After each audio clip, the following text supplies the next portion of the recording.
જામનગરમાં જાણીતા રેસ્ટોરન્ટના ઢોસામાંથી નીકળી જીવાત। જ્યાં પટેલ કોલોનીમાં આવેલા રેસ્ટોરન્ટની આ ઘટના છે કે જ્યાં ગ્રાહકની ફરિયાદ બાદ આરોગ્ય વિભાગે તપાસ કરી છે।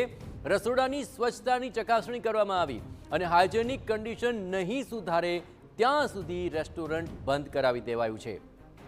2 દિવસ સુધી રેસ્ટોરન્ટ સંપૂર્ણ બંધ રહેશે।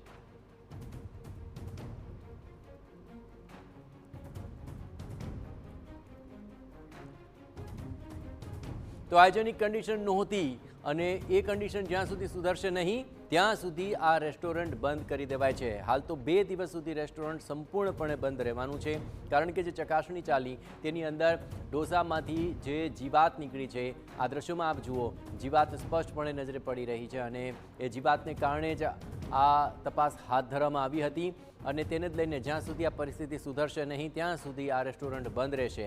હાલ 2 દિવસ સુધી તો રેસ્ટોરન્ટ સંપૂર્ણપણે બંધ રહેવાની છે।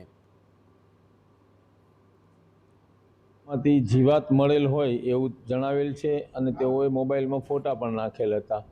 જે અનુસંધાને એફએસઓની ટીમ દ્વારા રસોડામાં તપાસ કરીને રેસ્ટોરન્ટ અને રસોડામાં પેસ્ટ કંટ્રોલ પાણીનો રિપોર્ટ અને માણસોના મેડિકલ કરવા સૂચના આપવામાં આવી અને ગ્લેસ ટાઇલ્સ તળિયાની અને સાઈડની ગ્લેસ ટાઇલ તૂટેલ હોય એ રિપેરિંગ થાય ત્યાં સુધી રેસ્ટોરન્ટમાં વેપાર નહીં કરવો અને રિપેરિંગ બાદ અત્રેની ઓફિસે જાણ કરીએ ત્યારબાદ જ રેસ્ટોરન્ટનું કામ ચાલુ કરવા જણાવ્યું।